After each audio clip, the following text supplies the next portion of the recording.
Je commence cet hebdo potager par une parcelle qui, je trouve, reflète à merveille la diversité que l'on peut créer au sein de nos potagers.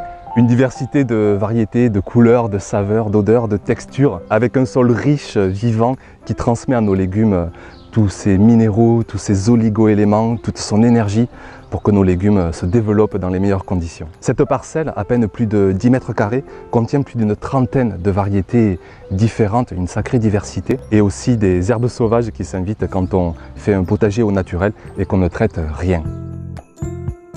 Alors on y trouve de la nepeta qui attire les pollinisateurs, des oignons rouges, jaunes, blancs, du maïs dur pour les poules et du maïs doux pour la famille, des coquelicots sauvages, une amarante déjà majestueuse avec sa couleur rouge, rose, pourpre mélangée, de la périlla de Corée bicolore avec sa couleur pourpre et son goût à la fois de menthe et de basilic, toujours très surprenant. Des pavots de Californie avec toujours leur couleur jaune-orangé très caractéristique. Un plant de courgettes déjà très généreux, des blettes à cardes multicolores chaque saison, c'est toujours fabuleux de voir ces tiges qui vont du violet au blanc, rose, rouge, jaune.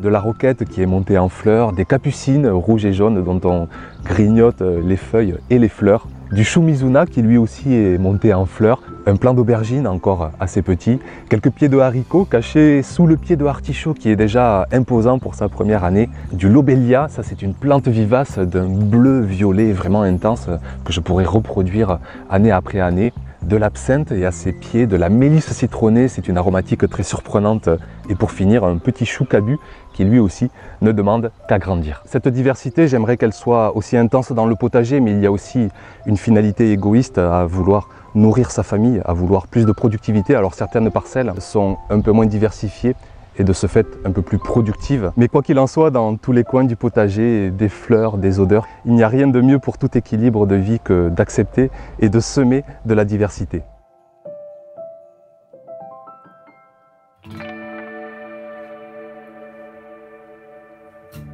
La récolte de carottes est vraiment très satisfaisante pour l'instant. Les carottes sont bien allongées, très jolies, d'un beau calibre. Et c'est la première année que je tente un ajout de sable grossier dans mon sol avant de faire cette culture. Alors j'avais tellement lu de mauvaises opinions, comme quoi ma terre allait cimenter. Mais en fait, c'est surtout quand on met du sable fin qu'on génère ce risque de compacter la terre. Mais là, c'était du sable grossier. Et du coup, regardez d'ailleurs à quel point le sol, après 3 mois, bien sûr, sans aucun travail du sol, regardez comment le sol est très meuble. On a vraiment modifié la texture du sol en ajoutant ce sable. Alors je ne vais pas non plus tirer de conclusions trop précoces, je vais attendre encore quelques mois pour voir ce que va donner mon sol.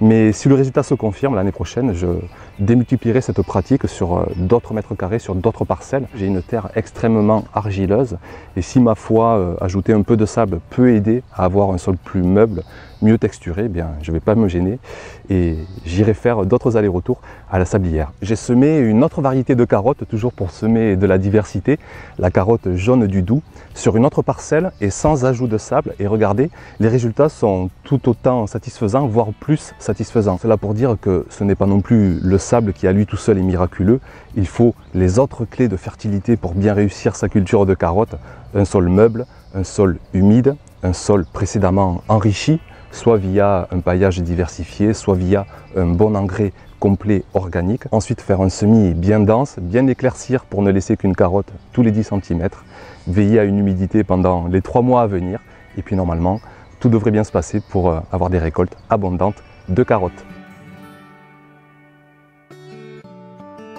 Les récoltes de pommes de terre s'enchaînent à toute vitesse.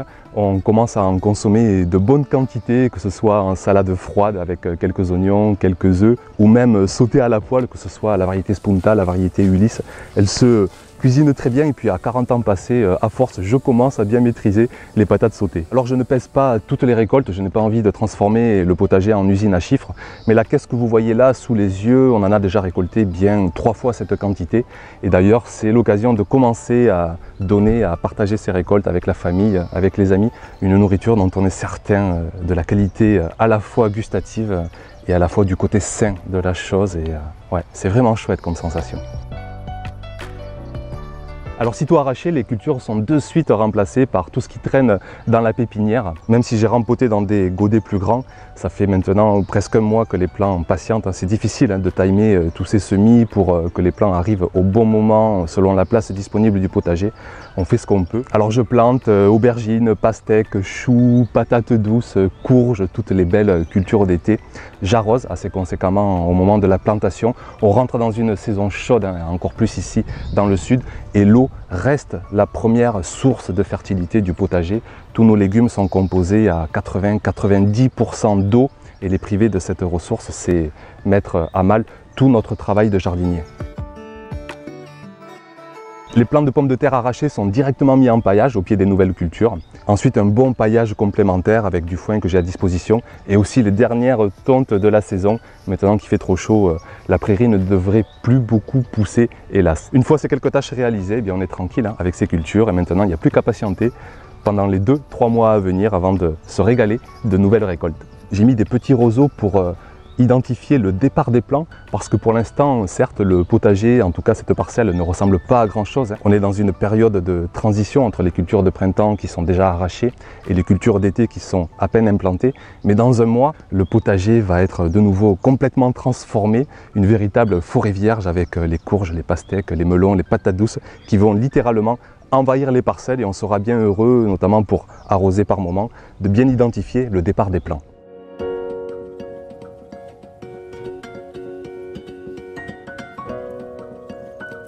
Les derniers plants de fèves sont arrachés et voilà une nouvelle place qui se libère. Un coup de ratissage pour enlever le paillage, un coup de grelinette pour bien aérer et s'apercevoir d'ailleurs que malgré le paillage, le sol s'assèche très vite. Le vent est le premier facteur d'assèchement du sol et il en fait beaucoup en ce moment ici dans le sud de la France. Vraiment l'importance, et cette année j'y porte encore plus d'attention, de pailler au maximum son sol pour préserver au maximum l'humidité et éviter toute évaporation. J'émiette les plus grosses mottes pour avoir des conditions idéales de semis, un bon arrosage du sol et j'enchaîne avec un semis de haricots en petits poquets de 5 graines.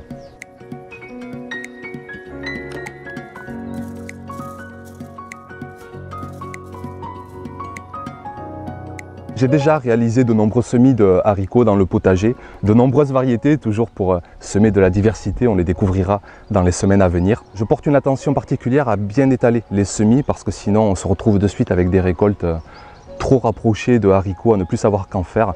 Alors je prends soin d'étaler chacun des semis d'une semaine environ. Les courgettes sont vraiment un élément clé de réussite pour arriver à être autonome en légumes sur une année.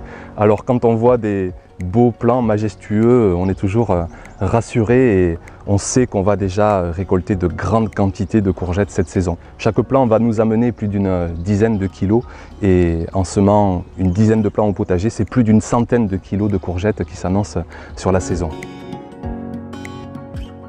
La diversité se retrouve dans les couleurs. La jaune que vous voyez, c'est la variété Gold Rush, déjà bien productive et puis des plants majestueux. Elle est délicieuse, juste poêlée 3-4 minutes avec un peu d'huile d'olive et véritable régal, une texture croquante. Moi, je m'en passe pas en cuisine. Je me mets derrière le plant que vous ayez une idée de la hauteur. Alors surtout, n'allez pas dire que je suis petit. Si le plant me dépasse, c'est que c'est lui, bien sûr, qui est géant et majestueux.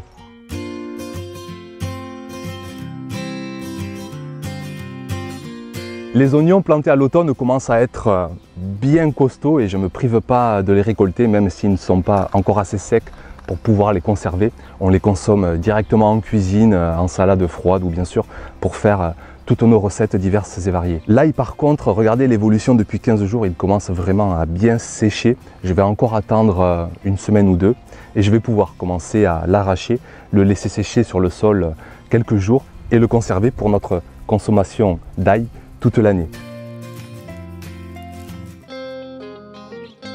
On commence à deviner la diversité dans les tomates. 60 plants et quasiment 60 variétés différentes de semer au potager que j'ai hâte vraiment de partager avec vous, toutes ces couleurs, toutes ces formes et surtout de croquer du soleil, de croquer des vitamines parce que rien vraiment ne remplace la tomate du potager. Les plants commencent à dépasser bien 1 mètre de hauteur. Et allez, on va dire encore bien 15 jours, 3 semaines avant de pouvoir croquer les premières tomates, de pouvoir croquer du soleil. Voilà pour cet hebdo. On rentre maintenant dans une très belle période où que vous soyez dans notre beau pays. Alors je vous souhaite vraiment à tous de belles récoltes abondantes dans vos potagers. Portez-vous bien, jardinez bien et puis je vous dis à dimanche prochain. Ciao ciao!